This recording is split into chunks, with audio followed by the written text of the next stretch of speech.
नमस्कार विद्यार्थी मित्रांनो, स्वागत आहे तुमचे आपल्या मॅथ्स मॅजिक वर्ड या यूट्यूब चॅनलवरती। विद्यार्थी मित्रांनो, आपण पाहत आहोत आरोग्य विभागाचे गणित। आज आपण भाग क्रमांक 9 पाहणार आहोत। चला तर सुरुवात करूया क्वेश्चन नंबर 41 पासून। एका स्कूटरची दर्शनी किंमत 47,500 रुपये आहे। विक्रीची किंमत 43,700 रुपये आहे। तर स्कूटरवर शेकडा किती सूट दिली? आता इथे दर्शनी किंमत म्हणजेच ही काय मूळ किंमत येते स्कूटरची। मूळ किंमत किती आहे? 47,500 ही मूळ किंमत आहे। आणि विक्रीची किंमत म्हणजेच ही विक्री किंमत किती दिलेली तुम्हाला? 43,700। आणि सांगितले की शेकडा सूट किती दिली ते तुम्हाला इथे काढायचे। सूट केव्हा मिळणार तुम्हाला? सूट ज्यावेळेस तुम्ही दर्शनी किमतीमधून विक्री किंमत वजा केल्यानंतर तुम्हाला सूट मिळेल। मग ती किती मिळते? 47,500 वजा 43,700 ही किती मिळेल तुम्हाला? 3,800 रुपये। ही काय आली तुम्हाला मिळालेली सूट त्या स्कूटरवरती। पण तुम्हाला काय सांगितलं की शेकडा सूट काढायची आपल्याला। शेकडा किती सूट दिली? आता शेकडा सूट काढण्यासाठी काय करावं लागेल? शेकडा सूट बरोबर आता शेकडा सूट कशावर काढावं लागेल आपल्याला? दर्शनी किमतीवरती। म्हणजेच तुम्हाला अंशामध्ये काय घ्यावं लागेल? सूट। सूट किती मिळालेली? 3,800 रुपये। आणि छेदामध्ये काय असेल? दर्शनी किंमत 47,500 आणि गुणिले इथे काय असेल? 100। आता इथे हे दोन शून्य या दोन शून्यासोबत कॅन्सल होतात आणि इथे 475 एक 475 आणि 475 आठी 3,800 मिळतात आपल्याला। म्हणजे याचं उत्तर काय मिळते तुम्हाला? 8। आणि हे काय असेल? शेकडा सूट किती मिळते तुम्हाला? 8%।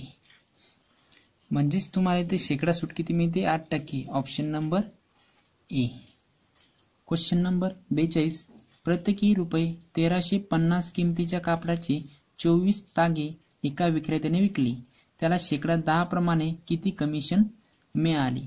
आता तागे किती आपल्याकडे? 24 तागे आणि प्रत्येक ताग्याची किंमत आहे 1,350 रुपये। आणि या 1,350 रुपयावरती त्या विक्रेत्याला किती? 10 रुपये कमिशन मिळते। म्हणजेच तुम्हाला काय करावं लागेल?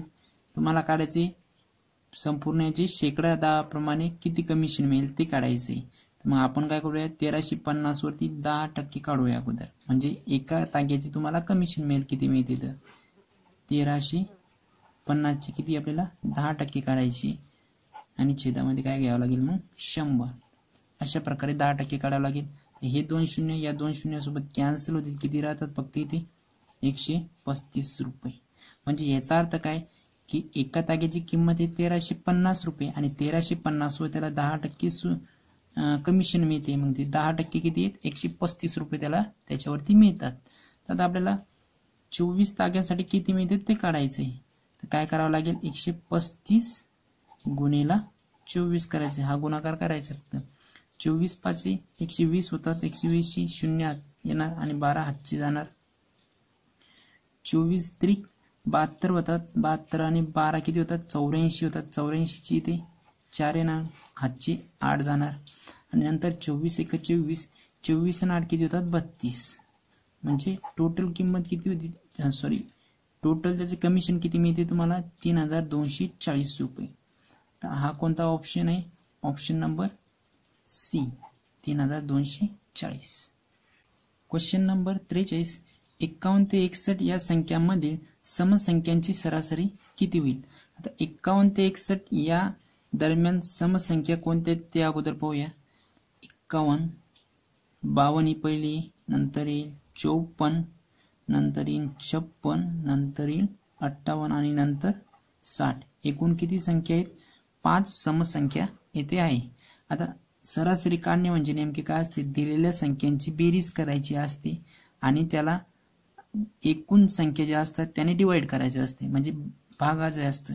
तर एकूण संख्या किती येते? 1 2 3 4 5 संख्या आहेत। यांची बेरीज करूया किती मिळते? तर 52 अधिक 54 अधिक 56 अधिक 58 अधिक 60। तर याची आणि याला छेदामध्ये काय ठेवायचं आहे तुम्हाला? एकूण संख्या किती आहेत? 5 संख्या म्हणून छेदामध्ये 5। यांची बेरीज जर केली तर तुम्हाला 280 मिळते आणि छेदामध्ये 5 आणि याचा भागाकार जर केला 280 भागीला 5 हे किती येतात 56. म्हणजे याचा अर्थ काय की सरासरी किती 56. ऑप्शन नंबर काय असणार आहे बी. आता ही रेग्युलर पद्धत झाली आपली.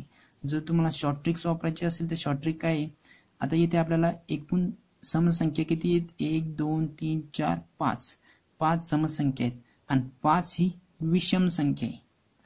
जर आपल्याला सर्व संख्या ह्या कुठल्याही संख्या ह्या यांच्यामध्ये एक कॉमन डिफरन्स असेल, प्रत्येक संख्येमध्ये 2 2 चा डिफरन्स आहे, म्हणजे ह्या क्रमाने येणाऱ्या समसंख्या आहेत आणि या एकूण 5 संख्या आहेत आणि ती संख्या काय विषम संख्या आहेत. अशा वेळेस काय करायचं, जर विषम संख्या असेल तर त्यामधील मधली संख्या ही आपली सरासरी असते. म्हणजे की आता आपली सरासरी किती 56 आलेली आहे आणि ती मधली संख्या कोणती 56. इकडे 2 संख्या सुटतात, इकडे 2 संख्या सुटतात, मधात कोणती 56. म्हणजेच आपली सरासरी काय असणार आहे 56. ही झाली short tricks. Option number B. Question number 44. एका वर्तुळाचे क्षेत्रफळ 616 सेमी वर्ग आहे तर त्याची त्रिज्या किती. आता इथे तुम्हाला वर्तुळाचे क्षेत्रफळ दिलेले आणि त्रिज्या काढायला सांगितलेली आहे. तर आपल्याला सूत्र माहिती आहे, वर्तुळाचे क्षेत्रफळ काय असते, वर्तुळाचे क्षेत्रफळ बरोबर पाय आर स्क्वेअर आणि आरची किंमत इथे पायची किंमत काय असते, पायची किंमत असते 22/7. आता इथे तुम्हाला फक्त किमती टाकायची आहेत.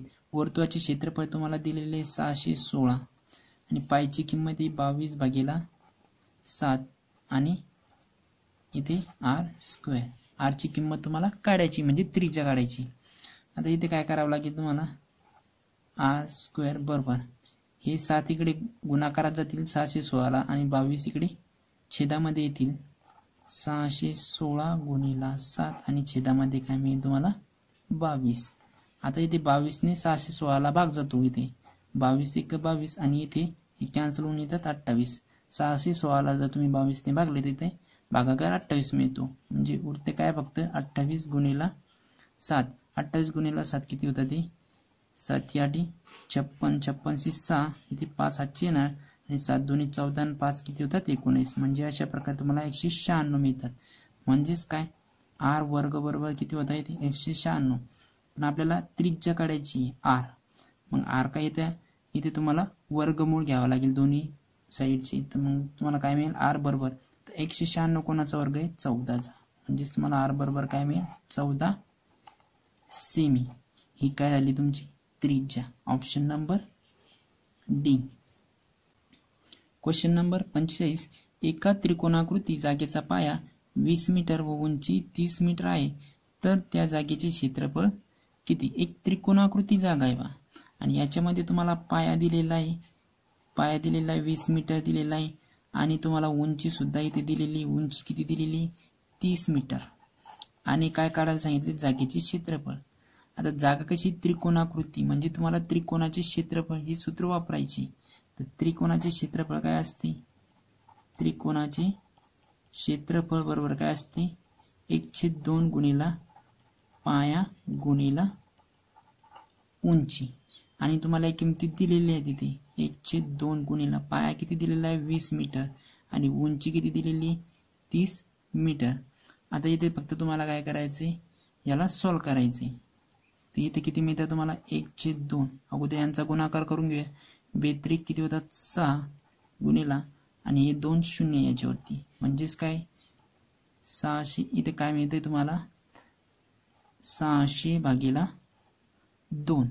600/2 म्हणजेच किती उत्तर किती येईल इथे 300 आणि 300 काय मीटर स्क्वेअर कारण तुम्ही क्षेत्रफळ काढताय. ठीक आहे, म्हणजे उत्तर काय मिळते तुम्हाला 300 मीटर स्क्वेअर.